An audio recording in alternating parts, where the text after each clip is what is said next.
Hello, episode 63. The great climb to 100 continues. It is. Do we end at 100, Chase? Is that what it is? Do we go gracefully at 100? I think so. It's very romantic of us. Yeah, we're going to have to start planning, though, what the 100th episode is going to be. It's a real notebook ending kind of episode. So. Guys, I'm going to make the announcement now. Episode 100 is it. I think that's where it ends. So we'll see how this goes. We might even get Troy back on for that episode. All right. Well, all right. I think we just had an interesting revelation. We'll see how that plays out. Anyway, episode 63. Brett, how are we doing today? Good. Doing good. Yeah. How you guys doing? Good, man. Living the dream. Yeah. Yeah. Living the dream. Thank you for joining the Palm Street Live earlier, Brett. That was really nice. Yeah, it's always fun to get people come hop in and hang out for a bit. Yeah, Brett was too cheap to buy anything, but that's okay. He hung out. That's what matters. That's right. He can't quite afford the stuff we offer on Palm Street, so that's understandable. I buy wholesale from Canova only. Yeah, that's how it works. That makes sense. He doesn't even know what it is. We just send a box of stuff. Exactly. No comment. Shed testers beware. No, that's what they're doing though over there at Jersey Guys Balls. They take all your wholesale and then they're shed testing it themselves to find those hidden gems. That's right. Get those head albinos. Absolutely. I love it. Brett, so we always start the show with best and worst of the week, man. So what's been your best of the week and your worst of the week? Ooh, boy. Tough questions early. That is a tough question. I mean, worst of the week is I'm gonna say the weather because yeah, 70 degrees in New Jersey to like 25 in 3 weeks. So they called me off guard. So I'll definitely go with that worst of my week. Best of the week is that we are finally wrapping up our new monitor room. And I'm Chase, can you turn the gain down on your mic or pull it back a little? You are, some would say, violently loud. Perfect. Monitor room is super exciting. Yeah. Dude, that's awesome. Yes. Yeah. Okay. So we kind of just like sort of finished up our basement and then we kind of like built a rack that I could put enclosures in on one of the walls in the basement. So we should have room for like almost 15 monitors or something. Wow. Oh, that's amazing. That'll be sick. Yeah, we're gonna get back to the monitors because I have all the questions. Chase-topher, best and worst of the week. Oh man, best of the week is I've been waiting forever to get some clutches and I had 5 today and no slugs. They were all lovely. So that's what I needed. Worst of the week, I actually meant to call you a couple days ago. I had a funny story because I get a call from Abby saying, I'm sorry. I'm gonna interrupt. I fucked up. I was supposed to call you and tell you that I saw a chair on the side of the road, and I fucked up. I'm sorry. Molly ruined it. This is on me as well. I apologize. Continue. Tell your story, Chase. It is so good. Tell your story. So I get a call from my wife that she hit a chair on the interstate. Not a deer, a chair, and it just came out of nowhere. But you got to be careful these days that they're crossing the roads this time of night, buddy.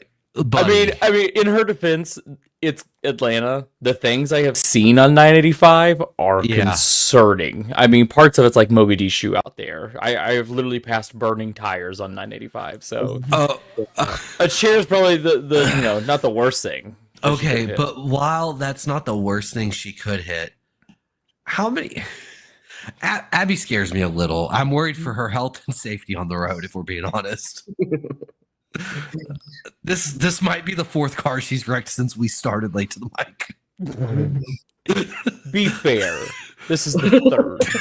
The 3rd. I'm sorry. I apologize. I added one there.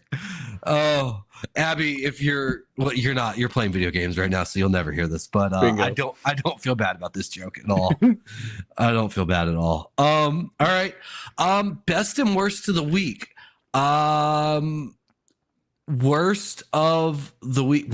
Well, worst of the week is I'm dealing with rabies vaccines. We didn't talk about it because we weren't on live last Thursday, but my animals and I and my wife all had an encounter with Roger the raccoon, and needless to say, yeah, we're getting rabies vaccines. So that was the worst of like the week of like these 2 weeks.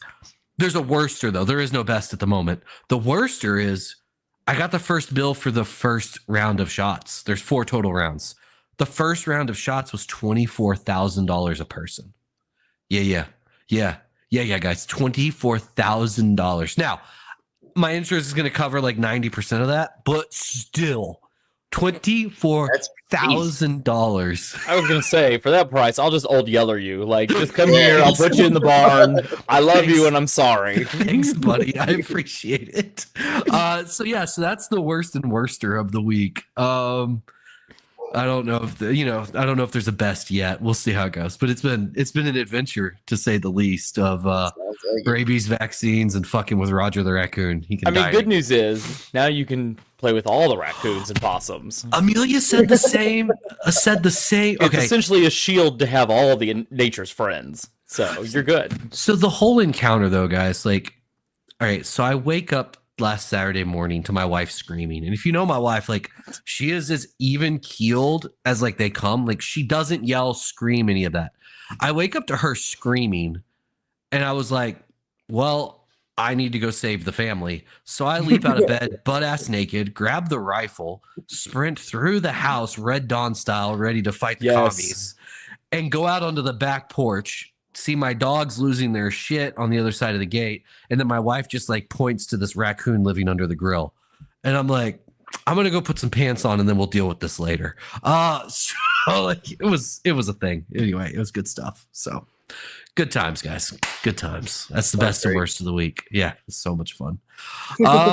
Awesome. All right, Jersey guys balls. Do people ever harass you about like being from Jersey in the snake community? Does that happen? No. So if anything, I get questions like, is your dad part of the mafia or the mob? Like, I just assumed that was a thing. I didn't know we had to ask. Should I ask? I thought that just came with it, to be honest. Yeah. I guess it is. Okay. Yeah. I mean, people are like, oh, he does landscaping. I'm like, yeah. And Tony Soprano did waste management. You're either in the mob or you're super tan. Yeah, that's true. Y'all aren't quite like tan enough to be like, nah, we're just, gym tan laundry, you're not there. So, okay. So dad's not in the mafia. He's not in the mafia. I don't think he might be. Okay. It'd be cooler if he was. Fair enough. Fair enough. Oh, I love that. So what got y'all into the snake world? Man, so I've been into the snakes since I don't know, like probably sophomore year of high school. Okay. So it's probably close to like 10 years now. Yeah. And just like I followed like Barcheck and I always watched videos and I just followed a bunch of people on Instagram. I think one of the main people were, I can't remember, what's Ball Pythons 101? I don't know. Yeah, Chris Sarcy. Yeah. Chris. I remember seeing like the first Pastel Highway or something. Okay. It was mind blowing to me. It was an incredible snake. Still is. Yeah. I mean, they look great. Yeah.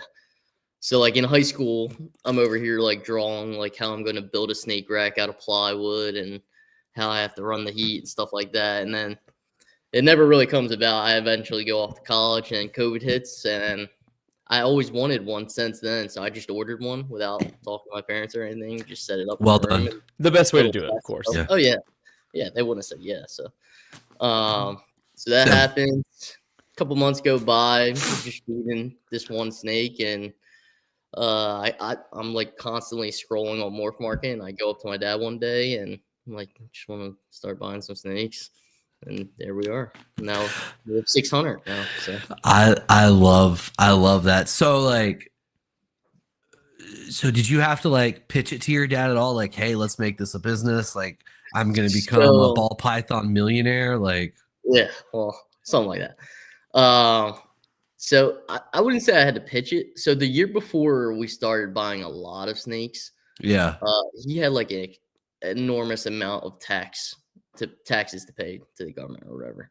So he was looking for a write-off sort of thing. Oh, okay. So that's kind of, I was like we could like invest in snakes and use it as a business, and you can write off all your stuff from the landscaping company, and that's what we ended up doing. And that's a good problem to have. Taxes on landscaping since then. I love that.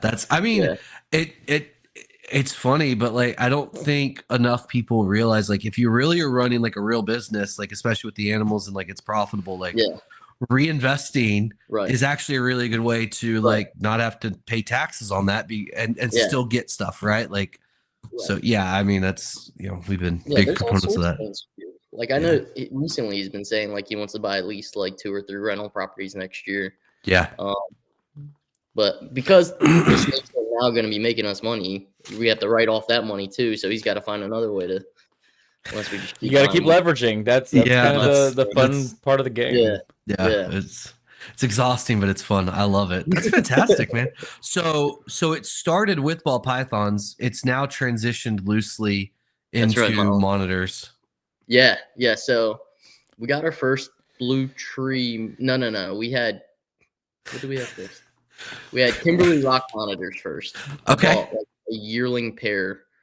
And I had no idea what the fuck I was doing, to be honest. I'm just kind of winging it. I put them in an enclosure and just started growing them up. And like 8 months later, they were laying eggs. I love it. Had a bunch of them now. But then we got a blue tree monitor. I think now we're up to like 8 tree monitors. We have 6 Ackies. Okay. Red or yellow? Red. Okay, cool. 5 Gillen's monitors. I don't know. They're so much different than ball pythons. Oh, they're way different. You're supposed to pay taxes. The personality. Their personality, like they're like not pet rocks. Yeah, ball python, you can sit there and hold it, and like its eyes are open, but it's like not there mentally. Like a tree monitor, you go up to the glass, and it's like it's eyeing you up, and you're trying to figure out whether it's trying to eat you or not. I love it. That's all. So Andre and I owned a pair of black tree monitors together, and the female decided to suicide herself. That was disappointing. And then Andre also owned a pair of Het T negative water monitors, and same thing, female suicided herself. And that's when we were done. Nothing behind those eyes but hot dogs. That's good stuff. Yeah, we were done. Yeah. We were done. I love them. I have micro geckos right now, which in my mind are clearly the same as monitors. For sure. Obviously.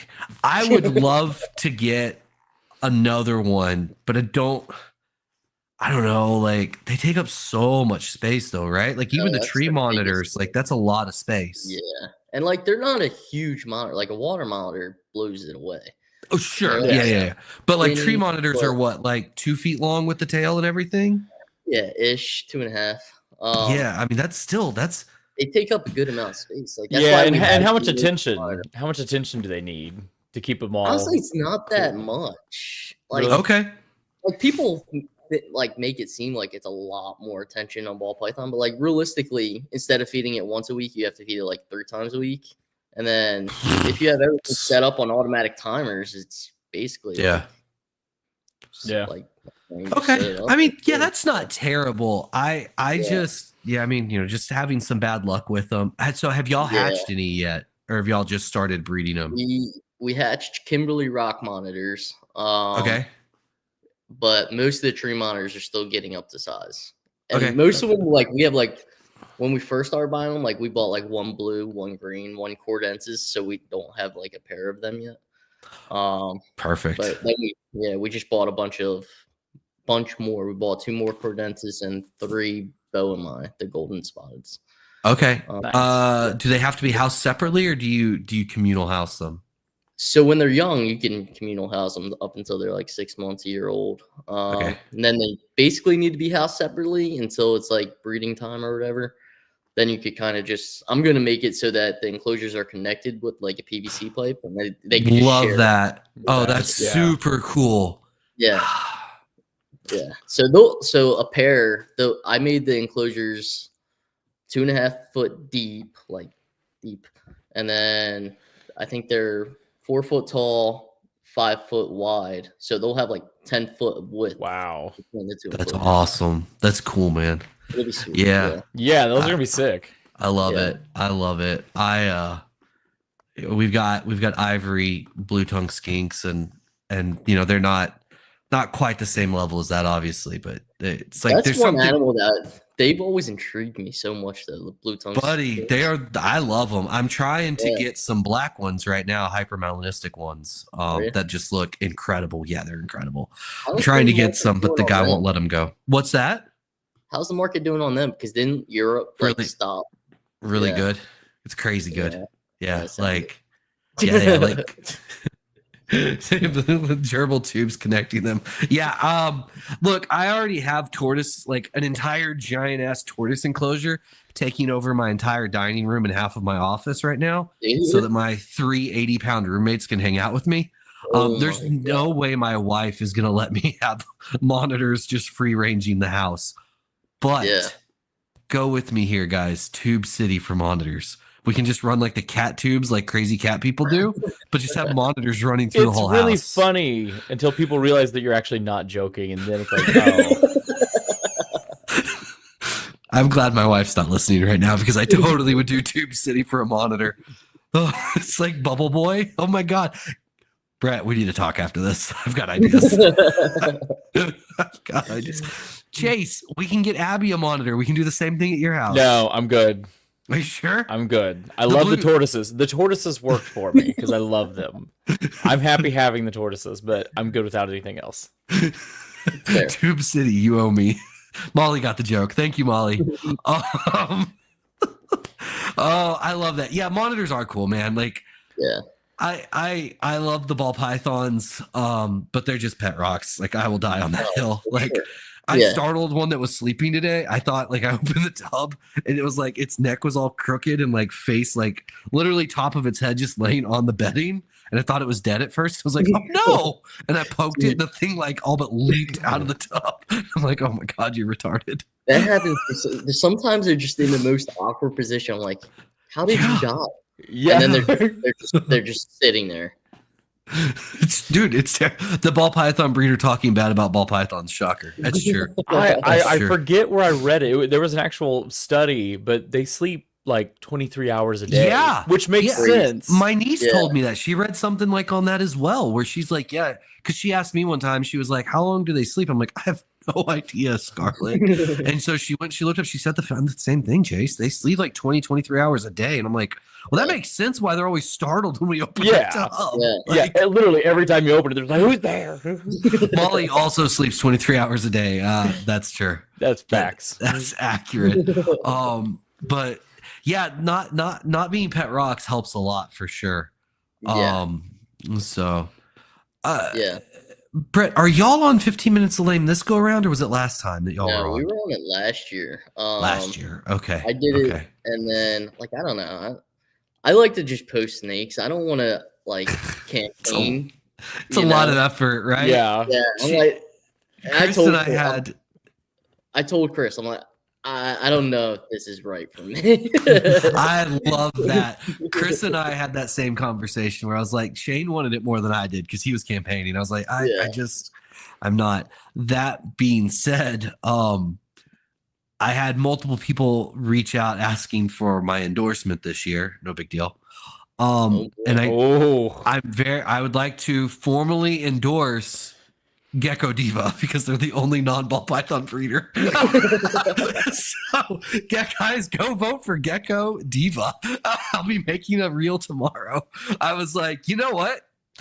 I think, I'm going to go for that one. You don't do ball pythons. I'm a fan. I like what you bring to the table. That's fair. So I love that. I didn't want to bully too much. I couldn't remember if you were on this round or last round, so I didn't want to bully too much if this was your round. But very smooth of you then. I see. I'm subtle. I know what I'm doing here. I'm a pro's pro guy. That's right. If y'all would also like to endorse Gecko Diva right now, feel free. This is your moment. If fully not, fully endorse Gecko Diva all the way. There we go. So the official 15 Minutes of Lame contestant on Late to the Mic is Gecko Diva. Well done. I love it. Oh my goodness. All right. So any other species? I know the monitors. We know the ball pythons. Anything else exciting? I mean, we have like a bunch of like leopard geckos. My dad's got a bunch of chameleons. And I just bought a couple scorpion-tailed geckos. Have you guys seen them? No. Yeah. No, I'm thinking the leaf. They're like the cutest. Look it up right now. They're crazy looking. Googling. Oh, that is kind of cute. Oh, yeah. I have seen these little guys. Yeah. Like, oh, those are cool. Palm of your hand. Yeah, they're so cool. That is cool. Yeah. That is really cool. There's always a guy that has them at a local show, at the Hamburg show. So finally, like the last time, I was like, all right, I'm just gonna get a pair. Whatever. Let's see what happens. That's like awesome. That's a slippery slope, man. I know. Have you looked at Euromastics? So I have. So for some reason, like they're cool, but like for some reason, every time someone talks to them, like all I could think about is like having to heat them up so hot, and then it just turns. Yeah, they're like slightly fancier bearded dragons to me. Yeah, like, that's a fair assessment. I don't have any. Andre and I almost bought a pair of lavenders, and then I think at the time they were like $30,000 a piece, though, or something crazy. And I was just like, man, Andre, I don't know. And then we offered the guy trade in ball pythons because he was doing ball pythons as well. And we're like, hey, we'll give you like 50K in balls. Right. And it just Chase is the slightly fancier version of Patrick. I love it. And he just didn't want any ball pythons. So I was like, yeah, I'm just not going to do cash for him right now. Like, it's just, I think they're really cool. I just, I don't know. It's effort, right? Euromastics for the win. Yeah. Whenever you're getting like the first animal of a species and you like have to drop that amount of money, and because we're ball python people, we want like the nice one. Of course. Yeah. It's like, it's scary though. Like you're dropping 20 grand and you're like, I don't know what the hell I'm doing here. Buddy, I spent $600 on my micro geckos, and I guarantee there was more care and attention put to those things for a month than the most expensive ball python I own. Like, I was so paranoid with them. Like, disclaimer, I don't neglect my ball pythons. I'm just saying. Anyway. No, I heard. Oh, shots fired already. Touche. Yeah. It's all that stuck shed. It's a problem. I keep wanting to do like help people out series and like help people with like stuck shed and stuff. But then I'm like, if I do a video on stuck shed, are people gonna think I'm a bad keeper? These are the real problems. Yeah, it's the internet is very vicious. I love it. Oh, almost missed it. Ryan, you're here though. What's that? The micro geckos that you got? Yeah. I love them so much. I saw you looking at them. I walked up to them like, damn, I know. There's one female left. One female. I feel like y'all follow me around the show sometime. You're like, what's Patrick looking at? All right, I'm going to buy it. Like, God damn it. It was so fun. And then I think you went to the bathroom or something. And I'm still talking to him. You come back. I'll take him. It's unbelievable. Unbelievable. Y'all picked up. Y'all got a good deal at Tinley. I won't say what it was, but y'all got a good deal. And I was a little salty. I would have. People were pretty salty. Are we talking about the same deal that I also know about? Yeah. I think a lot of people were salty about that. I definitely I told him to charge y'all more, and I didn't realize he was going to let them go for that price. Otherwise, I would have bought them right there before you ever got a chance. I was shocked when he said he was going to. Yeah, especially at the price we got him for, because I feel like he had offers that were more. Yeah. I don't know. I offered him slightly less than half for just the male.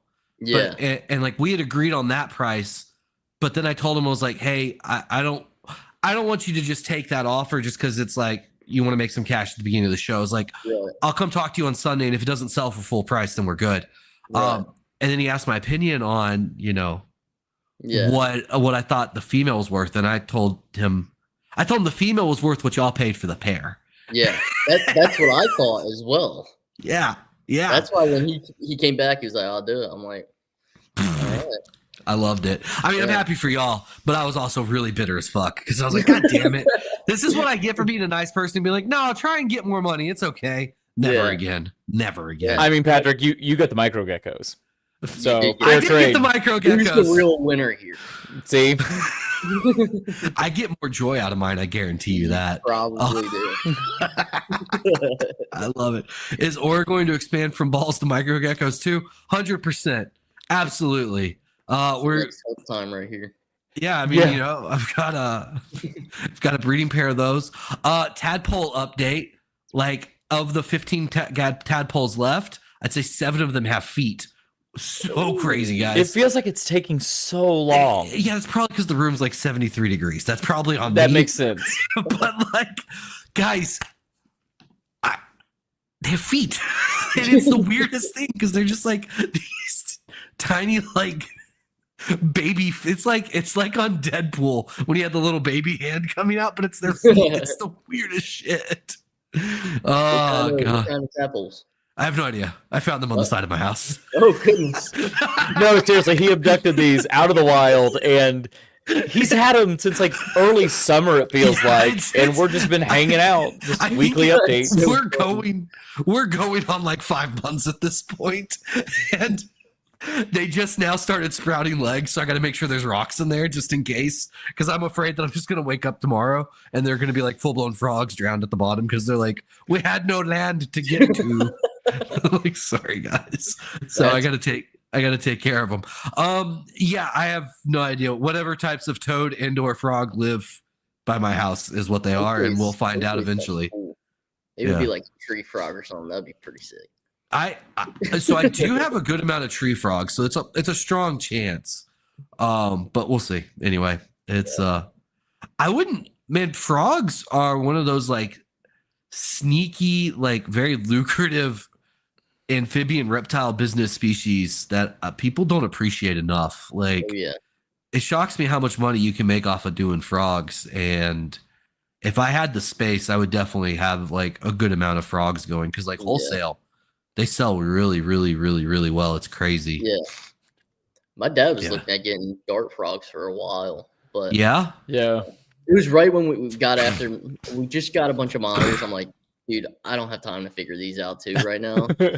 Maybe soon, but like not right now. Do you take care of all the animals by yourself? I don't do the chameleons. He does all the chameleons. But he helps me here and there whenever I need help. But I primarily do most of the work. Yeah. That's a lot. Because I know the ball python collection's always growing, and then monitors. Always. So ARS just got a nice check from us too for Black Friday. Amy over here bullying my frogs. That's hurtful. I only produce top tier, top notch frogs. Thank you.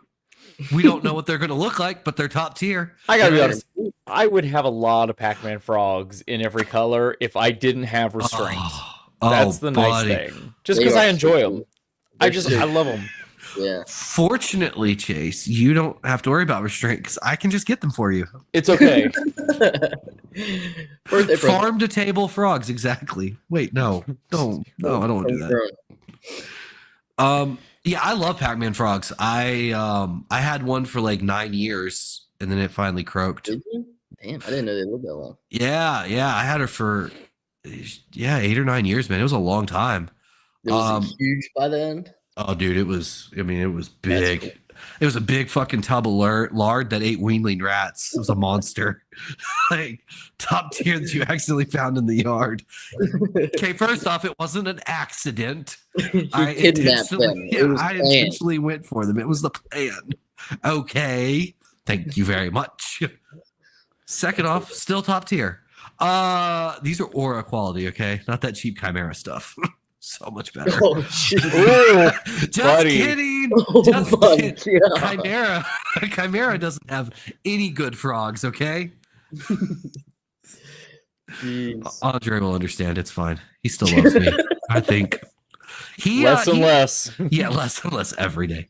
He was on Herb Collectors tonight. I gotta go back and watch his episode. I hope it went well. I hope I saw that. Yeah, I hope he only said nice things about me. We're gonna find out. Yeah, probably not. I'm going to tune in way harder if he trashes you the whole time. I'm going to be honest. It's going to be so good. The Aura PR team is shaking right now.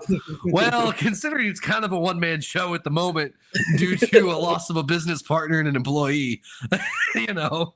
I can fire one and send her back to you. I can't afford her anymore. You've spoiled her with the finer tastes in life. I always like holding that over, though. Like, hey, I could just fire you at any moment. Send you back to Patrick. Do y'all have any employees, Brett? Or is it just so we have a local kid who's currently in college. He's got a bunch of ball pythons. He cleans our rats for us. Nice. Okay, so y'all produce your own rats, enough for the whole collection or just supplemental? Nope, a whole collection. Nice. Good decision. Yeah. Good decision. Yeah. And the better decision's having someone that cleans it for you. Oh, that's the biggest decision. Right? Yeah, big time. That's Greg, literally MVP employee for Canova. Yeah. Every day. When we had Justin on, we asked him, we're like, okay, Chase, Summer, Greg, you have to murder two of them. Which two? And he was like, oh, Chase and Summer. And he didn't hesitate. He didn't hesitate. Anyone that cleans rats is going to be number one. It's 95% of the work. And it's not the fun work at all. It's not the fun work. Yeah. Molly was the rat cleaner for a while. Is that true, Chase? Did she clean rats? Yes, she cleaned rats like 10 years ago.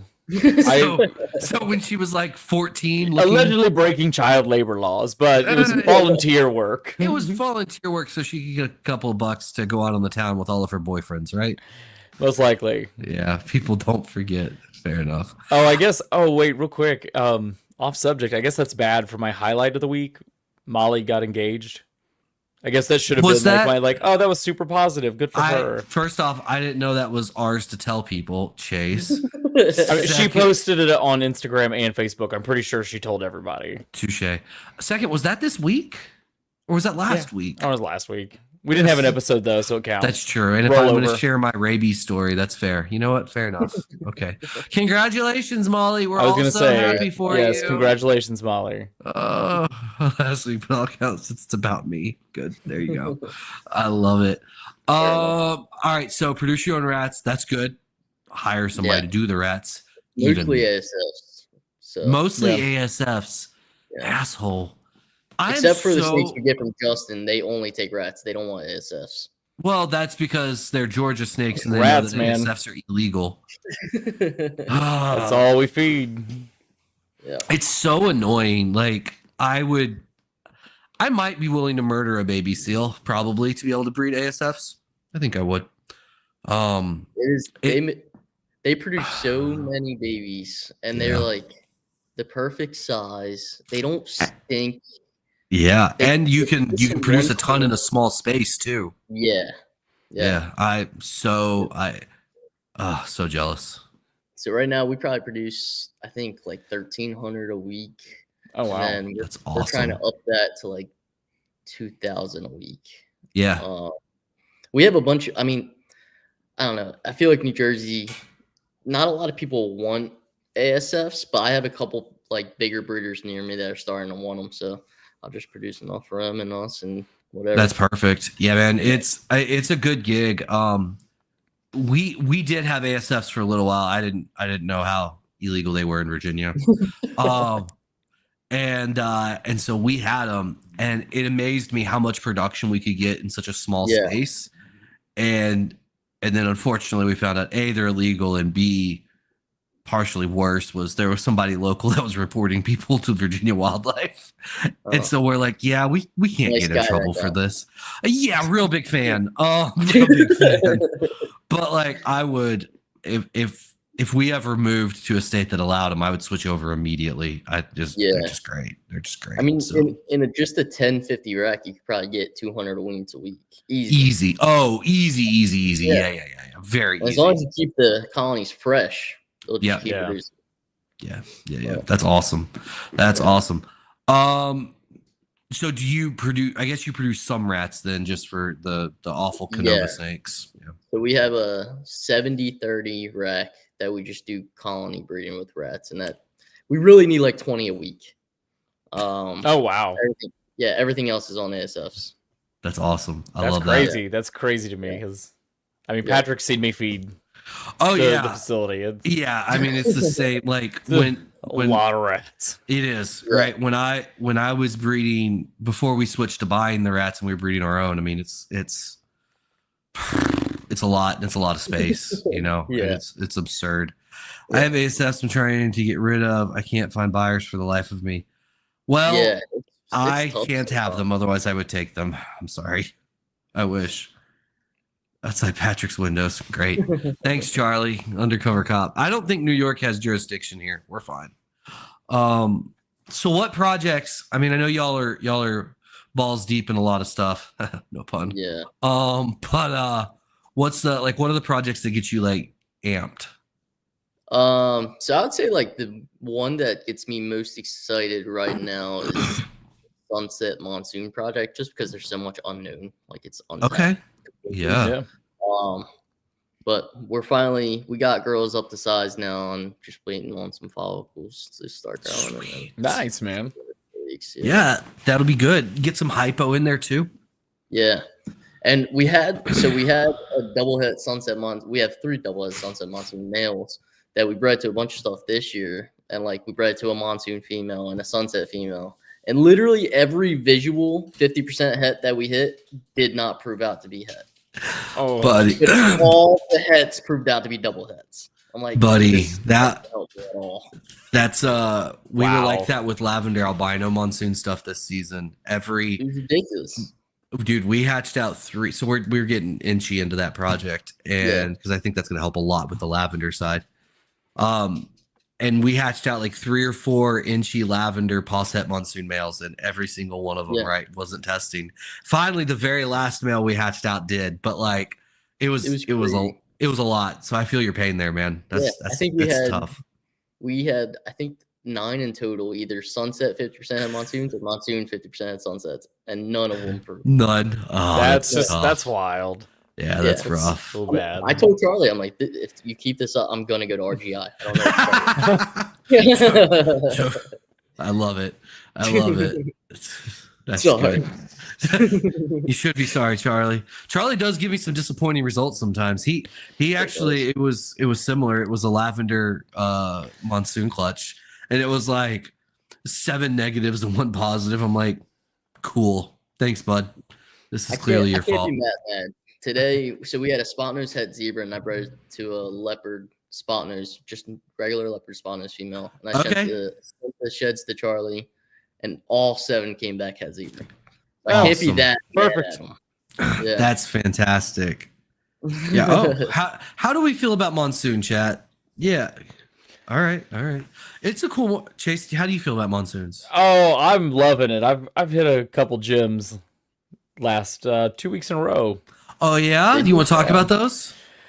Oh, maybe not right now. No one watches the show. I mean, the DG Monsoon though. Justin already said a couple weeks show that ago. off. Yeah, he showed it off, and I love it. Love it. The one on Instagram that you guys posted was sick. I don't know. I remember which one. Monsoon clown. Oh yeah. Just was it the regular clown or the? No, I think the red stripe yellow belly? Yeah. Can I give my hot take, but not a hot take on monsoon clowns? Here we go. I think that clown makes monsoons look better, but I think that monsoon ruins clowns. So, if you want to make a nicer looking monsoon, add clown. If you want to make a cool looking clown, keep monsoon the fuck away. But I do love the way they look. I actually do think it looks cool. It's weird how inconsistent they are. Like some of them have crazy heads, and then some of them are just like, eh. Yeah. Yes. I might be doing pairings right now. Heads. I was about to say heads. Yeah, we're working on that right now, Tracy. We're working. We'll get there eventually. Canova might be a little bit ahead by a year or two. A little bit. By about 2,000 grams. Give or take. Maybe 4 or 5 girls at 2,000 grams. Oh, I'm sure about that. Just want a hypo banana sunset monsoon. That's it. Josh, I'm gonna be honest. I think that animal's gonna look like garbage. I don't think you're gonna be able to tell. Yeah, that's the problem. It's gonna look It's gonna look like a banana spinner. Just I like the jeans that are there. Yeah, that's what I tell everybody. Like the Monsoon Sunset might be the ugliest ball python we ever seen. Just or it could be great. That's the tough thing. No, yes, but it's ugly. I'm trying to be nice here, but I think it's gonna look like ass. you know what helps are inchy sunsets look really pretty, and inchy monsoons are great. So that's hopefully just working inchy into it in the future. That's what I'm hoping with the lavender side, right? Because I think lavender is gonna look like ass too. Like honestly, but I think that the inchy is going to help, like give the color shift enough, enhance the colors, bring out some stuff. I think that's like, in my mind, the saving grace for the lavender monsoon project. Because I think you're just like the monsoon pattern, right? Like it spreads out too much. Like it almost dilutes itself. It's not like real, like the contrast isn't there, which is what the Desert Ghost and Lace will help with all of that. But like that contrast kind of washes away. And once you start mixing in whatever it's going to be, whether it's sunset, ultramel, lavender, like you're going to get that same, washout, and it's just not going to be as pretty. So at least in my mind, I hope, dude, I hope I'm wrong. I would love for that thing to look crazy. Lavender monsoon ended up being like purple with orange dots or something. Buddy. Well, that would be. See, this is why I love what we do, because we're always excited about working on something in the future. I know, right? So I've got 7 or 8 lavender het monsoon breeder, or like almost breeder females, and then I've got this inchy orange dream lavender het male. So next season, assuming he breeds. As long as the odds gods are in our favor, we're going to see what an inchy monsoon lavender looks like. So we'll see, but who knows? But yeah, I am cautiously optimistic on the sunset monsoon. I don't know. It's going to be interesting. Yeah, but we'll see. If I hit it and it looks ugly, I just won't tell anybody I hit it. No, yeah, you know what? You put it in the freezer and move on. It's fine. It has to be, no matter what. Better than the Stranger Monsoon, though. Yes. Well, that's a low bar, my man. The Stranger Monsoon literally looks like a turd, like literally. So I'm saying, that's what I'm saying. It can't be that bad. It can't be worse. That's fair. That's fair. But people really, really went for the Stranger Monsoon, man.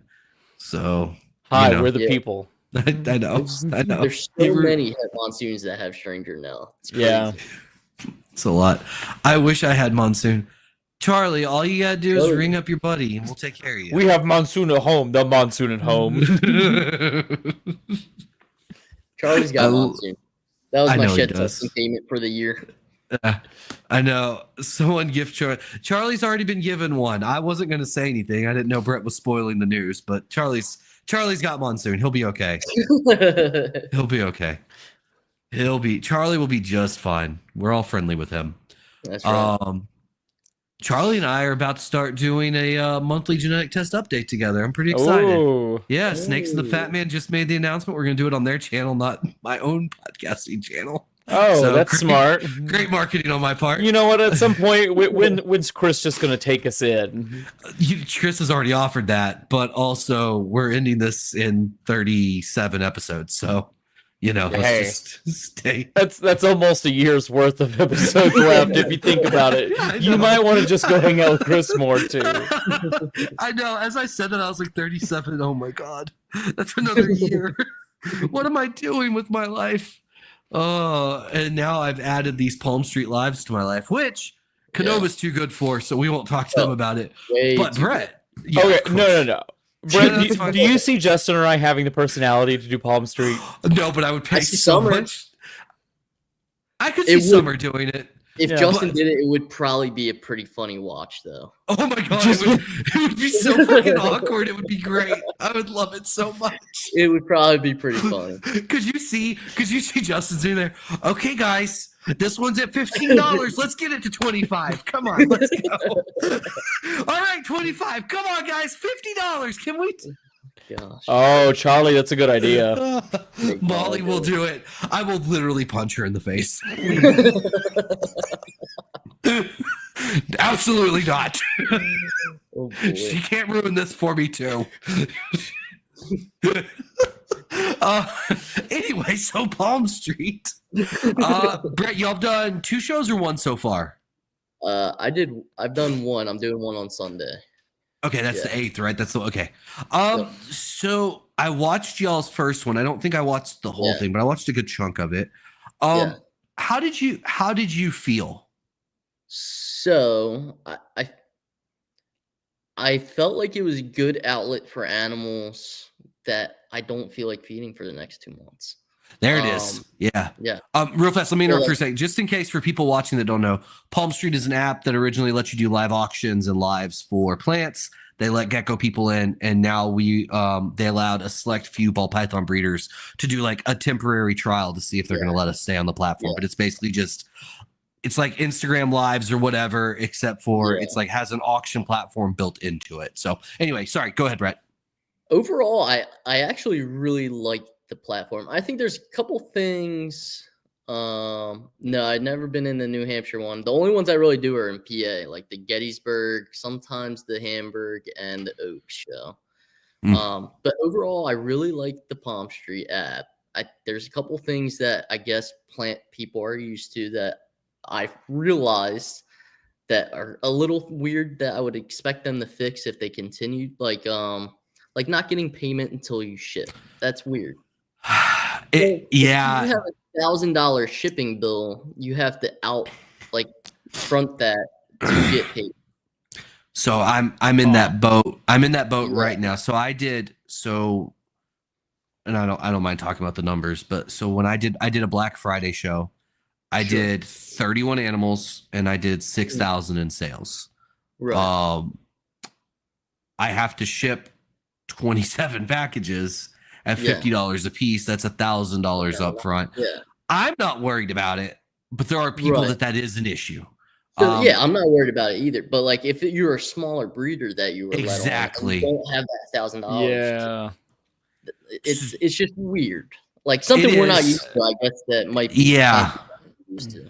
I think also what was a pain point, and it's the same issue, right? It's the not getting payment till delivery is received. But you know, if these animals don't make it out, this week, there may not be another shipping window for a lot of these people till March. Right. And if that's the case, there may be thousands of dollars just sitting until March. And I get it. Like, I don't normally I don't spend people's money until they have their animals anyway, but like that's all just part of revenue and stuff in general. And when you have, like right now at this point after tonight, I have, almost $9,000 sitting at Palm Street that I have no access to until they receive snakes. And I agree with you. I don't know if that's something that can be fixed or would be fixed or whatever, but it is a little painful, Yeah.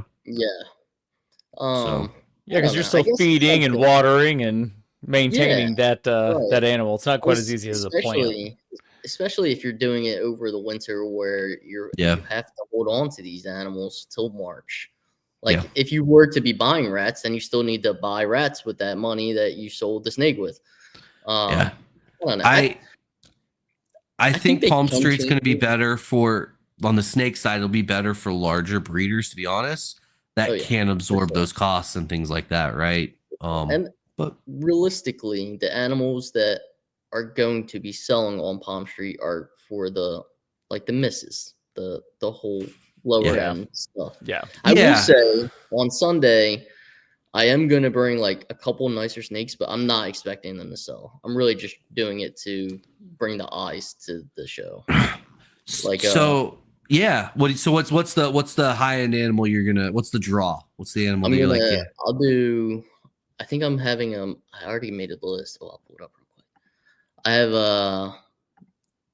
have a Mojave Monsoon male on there, but okay, so you're bringing real high end. Yeah, it's nice that you can set the first bid. Like, I'll be happy with this amount.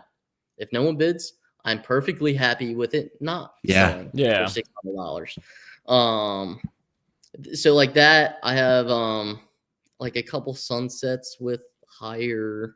Okay, so you're bringing some heavy. So I went the opposite approach. How it goes. I want to see how it goes. Yeah, that'd be interesting. When's your show on Sunday? I might creep in there and watch. 7:30. I'm going to predict, and this isn't me being negative, Nancy. I'll tell you why I'll predict in a second. I don't think anything over $1,000 is going to sell. I don't either.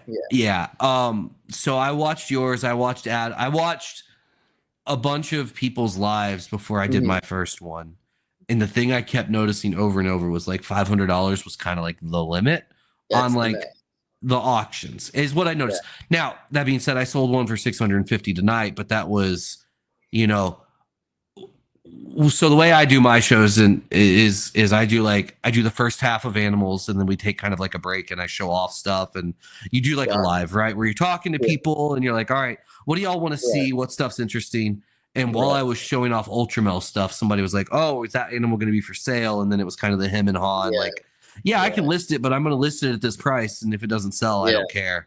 Right. But yeah, basically $500 has seemed to have been the hard cutoff, for stuff. And so when you think about it, like on this platform, you have a minute to bid. You're not coming with expecting to spend $3,500 in a minute. No, generally not. Right. Yeah. So that's the way I look at it. Plus, the other downside to Palm Street is the fees. So if you sell a $3,500 animal, you're paying $250 to $300 in fees, because their fees are like 5% or 6% or something like that. Which at that point, you might as well just buy a Morph Market auction and have it available for 3 days. Yeah. I agree. In principle, I'm so used to the collectible market to where 6% is nothing. Right. Most auction houses charge like 20. And so the 6% doesn't kill me. Also, to that point, right? The animals I'm bringing are animals that are generally speaking going to be selling for $200 to $300. Right. So that 6% isn't as painful, right? But I get what you're saying. Yeah, you sell.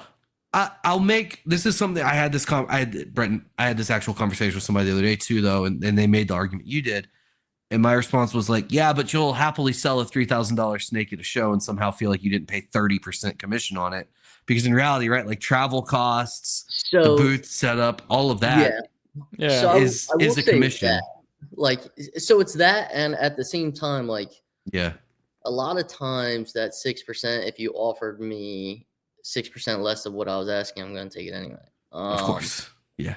I don't know. I think it's just everything in combination, like the 6%, then you're holding the money for you shit. Then, it's just a bunch of things in combination. Overall, though, the app works great. Yeah. I wholeheartedly agree with you, by the way. Your pain points are all, I mean, I think we all feel similar. We've been on some level fairly spoiled with Morph Market. So I feel the pine points. I don't know. I mean, they may not let us stay on after December anyway, so then it'll be a moot point. It'll be interesting, though. Yeah, it is. I don't know why they wouldn't, because I feel like our auctions are going pretty well, and they're making a good amount on the fees. Yeah, I mean, you would think so. Yeah, I have no idea. We'll see. We'll see. We just need to get Canova on there. Yeah. Just do a couple of Xanthic DG clowns with no limit. Yeah. It'll be fine. Yeah. I'll get just a couple ADCs on there, just hanging out. Yep. I mean, I'd bid a couple grand on one. Oh, I mean, it sold. Okay. Just out the door, That's all it took, huh? Oh, hey, speaking of which, for that project, fingers crossed right now, I've got some really, really cool lockups going and follicle growth for maybe some serious combo ADCs. Nice. I look forward to seeing spring. Some more black and white snakes. Dude, I'm telling you, spring is looking stacked already. Good. I've got 30 clutches in the incubator now. I have 83 girls gravid and another 30 at 2.0 plus. All right, I need to get out of the industry before all that hatches. I've been going hard, man. I am stoked. Seriously. I need to ultrasound tomorrow to actually see what my stuff's at right now. I didn't ultrasound yet this month, so need to get on that. This year was weird for us. It was so spread out. I mean, I guess we went from 19 clutches to 33 clutches to 59 clutches this year. Okay. So I guess it makes more sense that it's so spread out because the first 2 years it was like so condensed. I had most of our hatching months. This year was like I think like 8 out of 12 months we hatched. That'll kind of happen. I mean, you know, before Andre and I merged, my entire season would be like in a 3 or 4 month window. But I would most of my season, excuse me. But I would still get clutches, you know, randomly throughout the year. So the females are just going to do what they're going to do, and that's why we ultrasound, so you can keep track of stuff and you breed and hope for the best, man. So and it is nice. It is nice hatching almost all year long, or I mean, 8 months out of the year for you. Like, there's always kind of something to look forward to. Something new going on. No depressing time where you're just exactly. Like I would be so upset if the incubator didn't have something in it. So I'm always thankful that I'm constantly breeding all year long. That makes sense. Last year there was like 6 months where I'm like, I'm cleaning a lot of poop for no babies. Yeah, exactly. But yeah. Honestly, like we have 600 snakes, and my total work feeding, cleaning, and everything in the snake room each week's like 15 hours. Yeah, that's. I mean, once you really get a system going, right, it's pretty good. And it's really like it's like 2 to 3 hours a couple days a week. Yeah, it's like we'll split up. The rat room. If I had to do that, I don't know if I would do that. I'd probably just find someone to buy rats from. Yeah, for sure. Oh, thank you, Ryan. I appreciate it. I will starting in March, I'll have merch available and they will be available. So little plug there. How'd you come up with that name? Honestly, ChatGPT. Oh, you're a cheater. I'm really bad at coming up with creative names. And so I was kind of brainstorming and I just was like struggling to get things going. And I was just like, ChatGPT, give me like a list of 50 fun or cool words, right? Something like that. And it kind of gave me a list. And then we kind of just iterated from that list and we got to Aura. And I was like, I like the way that sounds. Like, that's not bad. And then I, you know, kind of talked to a bunch of people and everybody more or less was like, yeah, that works well. And Aura it was. So, no, Amelia approved of Aura, but ChatGPT definitely was the originator of the name, unfortunately. So she just approved of it. Oh my goodness. Yeah. One out of the 2 women that helped come up with the name is still with me. The other one, well, less with me. Still kind of with me. I'll never. It's like herpes. I'll never really get rid of her. I was gonna say she calls you more than me. So.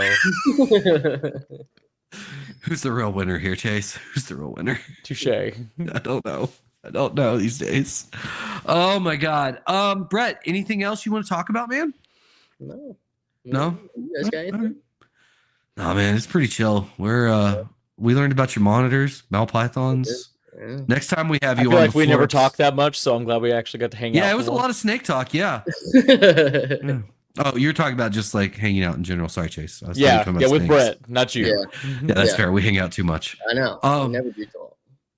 Well, maybe if you didn't just stay up in Jersey so often, you know, and came down to the cool southern states. You know? I went to the VIP event. I was going to say, Brett makes his way down. Oh, sorry. Well, I have a closed facility because I don't like people in my place. So. Yeah, I don't know how you and Justin do that, Chase. Just having all these people walk through. Hard pass. Absolutely not. So, you know, we were actually super, super nervous about it the first year. Yeah. Because we're like, okay, we're really going to open the doors. This is it. And, but also it's like just the maturity level though, of like the people that are there. I mean, they're there with a purpose. They want to learn. They want to go through stuff. They want to see stuff. And you're not going to get like the riffraff trying to, you know, put things in their pockets or something. You know what I mean? I don't know about that, Chase. I saw some of those Instagram lives. I saw some of the riffraff in person, in action. But no, everyone's like super mature that's there, and they all handle it really well. So we've gotten way more chill over the last couple of years doing it. It's just so crazy though. Like I would be sitting there watching cameras while people are walking through it. Oh my God, that's amazing. All right, well, we'll definitely have you on again before episode 100, and we'll talk about things outside of snakes. I'm curious about it. What's the next show y'all are going to? Are y'all doing Bob's show? Oh yeah, Bob show. Yeah, cool. We'll do All right. Bob's. I don't even know when Troy's is, and then Troy's is after Bob's. I don't know exactly when. I just know it's after because I'm gonna go to Bob's. That'll be the first show of the year for me as well. So we'll be there. Same. Yeah, it'll be. And I'm pretty stoked. It's even closer to us this time. Buddy, the new venue is even closer. Yeah. So I mean, it's like a 40-minute drive. Perfect. Yeah. Well, nice. Good. I look forward to staying at Chase's house now. I was gonna say I know where you're sleeping anyway. So yes. Save me some dollar bills on a hotel room. Yeah. Perfect. Get to hang out with Franklin the Tortoise. It'll be good. Oh my God, awesome. Brett, what's the best way for people to get a hold of you, my man? It's really primarily Instagram. Okay. I hardly look at Facebook. I couldn't even believe I saw your Facebook message as quick as I did. Usually, I was about to say, man, you responded almost instantly. I was surprised. Usually, I don't see that for like days. But yeah, message me on Instagram, even my personal or Jersey Guys account. Cool. But other than that, I mean, reach out to me, my phone. Awesome. Phone numbers in Instagram. I love it. Chase-ifer, how do people get a hold of you? JKRMGR on Instagram and Canova everywhere else. I love it. Guys, Aura Reptiles everywhere. Just please go add likes to my number. I need the validation. Without it, I am less of a human. So please help me. Thank y'all so much. I don't know who next week's guest is because we once again haven't planned for that. So I'm trying to get it scheduled actually. So don't worry, guys. Good news, guys. Chase is finally doing something. That's exciting. On that bombshell, guys, we'll see you next week. We love you. Have a good one. Love you guys. Bye. See you.